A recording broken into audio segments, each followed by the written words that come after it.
আসসালামু আলাইকুম everyone, welcome back to my Facebook page and my YouTube channel. আমি খন্দকার মেহেদী হাসান রিফাত বরাবরের মতো আপনাদের সামনে আবারও নতুন একটি ভিডিও নিয়ে হাজির হয়েছি। আজকে আমি আমার ভিডিওতে যে টপিকসটি নিয়ে কথা বলবো এটা হচ্ছে পিউরিফায়ার। পিউরিফায়ারের আমি একটি ইম্পর্টেন্ট প্রশ্ন নিয়ে আপনাদের সামনে আজকে কথা বলবো। সেই প্রশ্নটি হলো, পিউরিফায়ারের থ্রুপুট এবং ফিড রেট সেম কিনা, বা পিউরিফায়ারের থ্রুপুটের সাথে ফিড রেটে কোনো ধরনের কোনো সম্পর্ক রয়েছে কিনা।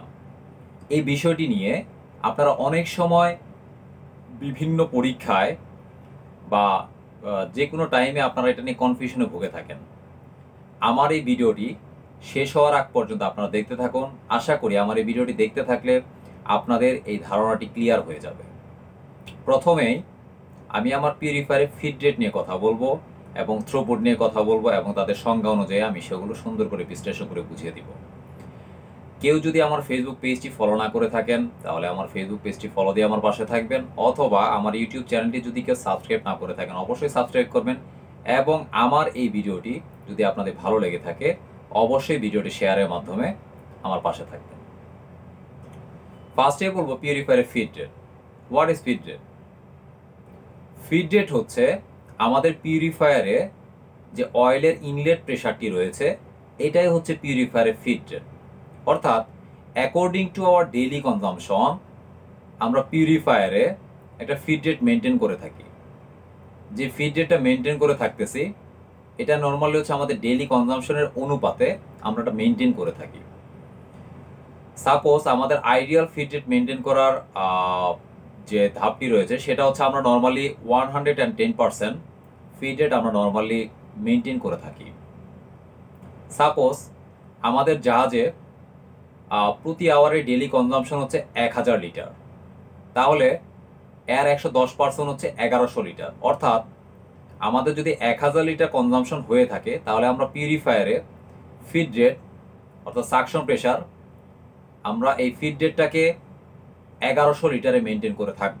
এই যে 1100 লিটারে মেনটেন করতেছি, অর্থাৎ 1100 লিটার তেল আমরা যে প্রতি ঘন্টায় পিউরিফায়ার থেকে পিউরিফাইড করব, এটাই হচ্ছে পিউরিফায়ারের ফিড রেট।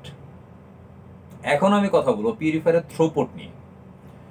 যখন একটা পিউরিফায়ার মেকাররা ক্রিয়েট করে থাকে অবশ্যই তার একটি ম্যাক্সিমাম ক্যাপাসিটি থাকে। অর্থাৎ সাপোজ একটা পিউরিফায়ার তৈরি করা হয়েছে, তার সর্বোচ্চ ক্যাপাসিটি হচ্ছে 5000 লিটার। অর্থাৎ প্রতি ঘন্টায় সে 5000 লিটার অয়েল পিউরিফাইড করতে পারবে। এই যে প্রতি ঘন্টায় 5000 লিটার অয়েল সে পিউরিফাইড করতে পারবে, এটাই হচ্ছে পিউরিফায়ারের থ্রুপুট। ক্লিয়ার? তাহলে পিউরিফায়ারের থ্রুপুট হচ্ছে একটা পিউরিফায়ার যখন মেকাররা ক্রিয়েট করে থাকে তখন তার একটা সর্বোচ্চ বা ম্যাক্সিমাম ক্যাপাসিটি দিয়ে দেয়। অর্থাৎ পিউরিফায়ারের অয়েল পিউরিফাইড করার যে ম্যাক্সিমাম ক্যাপাসিটি সেইটা হচ্ছে পিউরিফায়ারের থ্রুপুট। এবং according to our daily consumption আমরা কি পরিমাণ অয়েল আমরা পিউরিফায়ার থেকে পিউরিফাইড করতে চাই সেইটা হচ্ছে আমাদের ফিড রেট। তাহলে আপনাদের ধারণা ক্লিয়ার হয়ে গেছে what is called feed rate and what is throughput. এখন অনেকের প্রশ্ন থাকতে পারে, তাহলে কি পিউরিফায়ারের থ্রুপুটের সাথে পিউরিফায়ারের ফিড রেটে কোনো সম্পর্ক নেই? হ্যাঁ, অবশ্যই সম্পর্ক রয়েছে। অনেক সময় এই ফিড রেটটাকেই আমরা থ্রুপুট বলে অভিহিত করে থাকি, অর্থাৎ এটাকে ম্যাক্সিমাম থ্রুপুট বা মিনিমাম থ্রুপুট দিয়ে আমরা অভিহিত করে থাকি। আশা করি আপনাদের পিউরিফায়ার নিয়ে অর্থাৎ পিউরিফায়ারের ফিড রেট এবং থ্রুপুট নিয়ে সমস্ত ধারণা ক্লিয়ার হয়ে গিয়েছে। আমার এই প্রশ্নে যদি আরও কারো কোনো ধরনের কোনো কনফিউশন থেকে থাকে অবশ্যই আপনারা আমাকে পার্সোনালি SMS করতে পারেন বা আমাকে কমেন্ট বক্সে জানাতে পারেন, অথবা আপনাদের অন্য কোনো টপিকস নিয়ে কোনো ধরনের কোনো প্রশ্ন জানা থাকলে বা প্রশ্ন জানার থাকলে আপনারা আমার সাথে শেয়ার করতে পারেন। আমি অবশ্যই চেষ্টা করবো আপনাদের কোশ্চেনে অ্যান্সার দেওয়ার জন্য। সো আজকে এ পর্যন্তই। আসসালামু আলাইকুম।